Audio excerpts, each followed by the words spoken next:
There's so many myths out there on what you can do, can't do, shouldn't do around smartphones. So I thought let's just do a video and clear some of these up. So let's start with signal strength. Now in the top right hand corner of most smartphones you'll see 3 or 4 bars that show how strong of a signal you have to the nearest tower.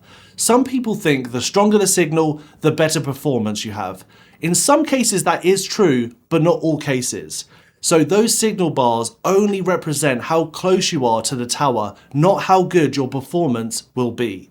There's different factors that will affect the performance. One of them being the phone you're using might have limitations to what network you can have in terms of 3G, 4G or even 5G.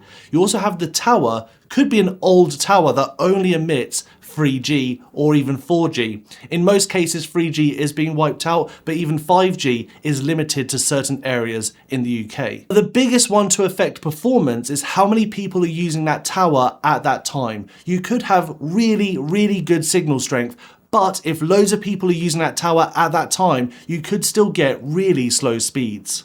And the next myth is fast charging hurts your battery. Recently, a YouTuber called HTX Studio did this test with iPhones and Android phones, slow charging them and fast charging them to see the effects on the battery. And what was really interesting is the effects on the iPhone were quite minimal. So it was slightly worse to fast charge, but only very slightly. But with the Androids that they tested, it was actually better to fast charge. Now there's loads of different reasons around this. Some Android phones have super fast charging, so they're built to be fast charged, and also in terms of batteries they prefer to be at the same sort of temperature. So if you do heat them up when charging them, it's better to heat them up at a smaller time frame rather than a much bigger one. So there's a few different factors, but in general, does fast charging hurt the battery? Not really, there's not really too much difference, and in some cases it's better.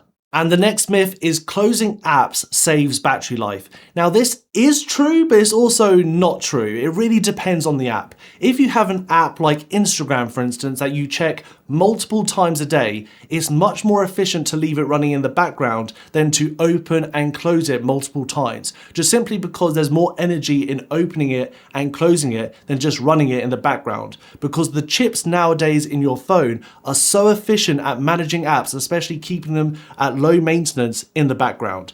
But if there is high demanding apps like GPS apps, upload and downloading apps, or just ones continuously syncing and updating, those ones can be better to close because they run and use so much power to just continuously update even in the background. Now there's also some apps that you might use once a year. Those ones are better to close rather than just keep running in the background for the entire year, especially if you don't use them.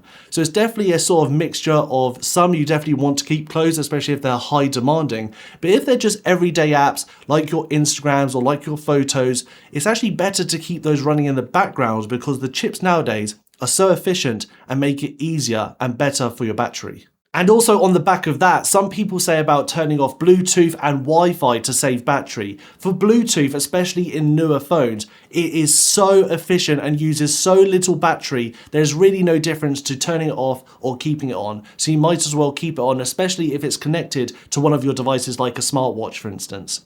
Now with Wi-Fi, that can be a little different. If you are using Wi-Fi at home or at the office, it's definitely worth keeping on, obviously for that connection. But if you are connected to a singular router or network, it is very low maintenance just to have that connection.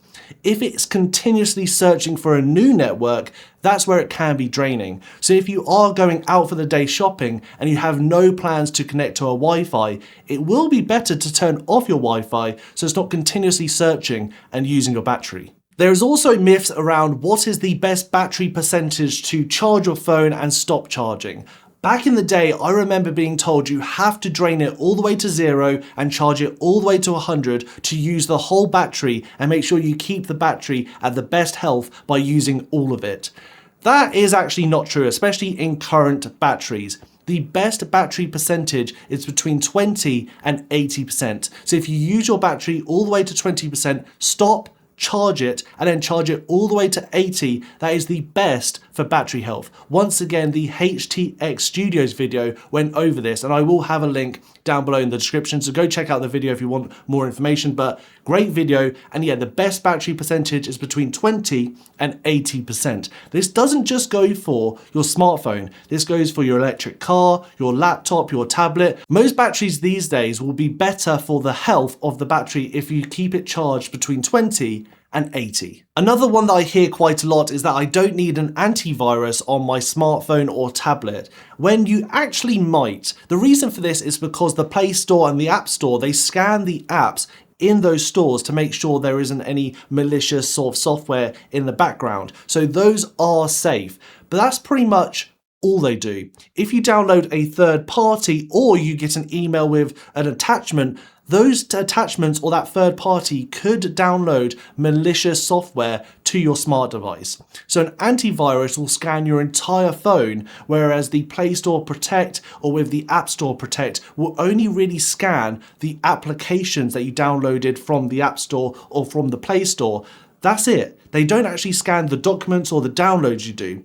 So if you're someone who only uses the apps and you don't download anything else, or you don't necessarily get any emails with any attachments, you won't need an antivirus. But if you are someone who downloads a lot of third-party stuff, or downloads, of course, anything that comes through an email like attachments, it might be worth getting an antivirus. And another one is that you don't really need to use airplane mode while on an airplane, because technology is so advanced now, it doesn't really interfere with anything from the cockpit. That's not really true. Like we mentioned with the tower and congestion, with lots of people using it, the speeds and also the signal might not be that great because there's so much use of that tower. It's the same thing with the cockpit trying to speak with air traffic control or to other planes or to other airports. It's the same thing. When you have high traffic use in a very local area, it interferes and it can lower the speeds and connection and quality of what you're using. So it's definitely worth always using airplane mode for that reason, because it can create static and can interfere, especially with calls and communication with the cockpit. And even though if the odd person using their phone and if everyone else is on airplane mode won't make a massive difference, you're still an So that is a quick video busting some myths. If you like this video and you want to see the newest in tech or videos like this, make sure to subscribe. I actually have a smartphone coming really soon that's not released. This will be one of the first channels on the internet to show off this smartphone, so make sure to subscribe for that. Like this video as well, and I'll see you guys in the next one.